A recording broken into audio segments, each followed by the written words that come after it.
Let's solve this together. It says 7 raised to the power sine squared x plus 7 raised to the power cos squared x is equal to 8. So we're going to solve for the value of x in this question, okay? Now the first thing we can do here is multiply both sides by 7 raised to the power sine squared x, okay? So we have 7 raised to the power sine squared x multiplied by 7 raised to the power sine squared x will give us 7 raised to the power sine squared x all squared, okay? Plus 7 raised to the power sine squared x multiplied by 7 raised to the power cos squared x will be 7 raised to the power sine squared x plus cos squared x, because you add the powers, okay? So we equal to 8 multiplied by 7 raised to the power sine squared x. Okay? Now, moving on from here, we have that 7 raised to the power sine squared x all squared plus, now sine squared theta plus cos squared theta is 1, okay? So we have 7 raised to the power 1, which is 7.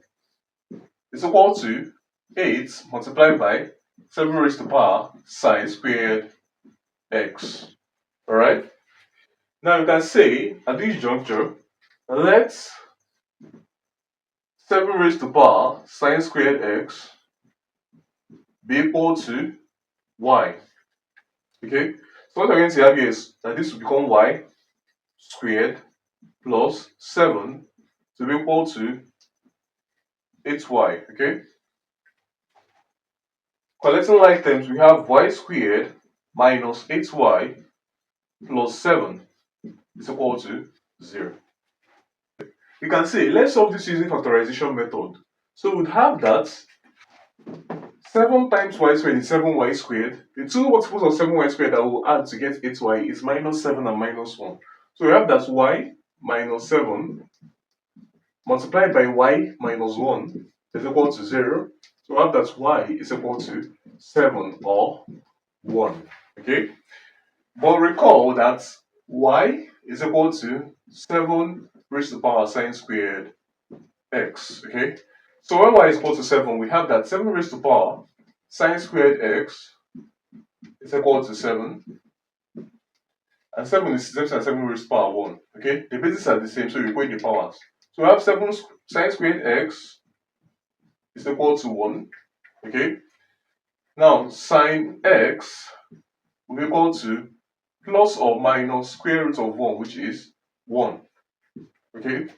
Now, again, we ask ourselves, what can x here be equal to? Okay? So, we take the sine inverse of plus and minus 1.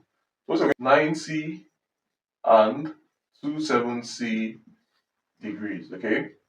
So, these are the first answers for x in this question. Alright, moving on from here, we can say that 7 raised to the power sine squared x is equal to 1, and 1 is equal to 7 raised to the power 0. Okay?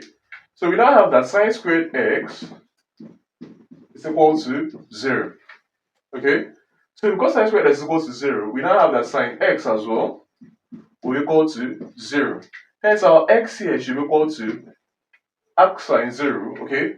Which is equal to 0, 180, and 360, okay, degrees. This is the final answer for x. Thanks for watching. What's going on, guys? It's Fortune here editing this video. As you can see, about 99% of you guys are not subscribed to the channel, so please subscribe, like, comment, and share my videos, as this helps to push my videos out to more viewers out there. The more you subscribe, the more viewers can see my videos, the more we grow in this community. Thanks for watching, and I'll see you guys in my next video.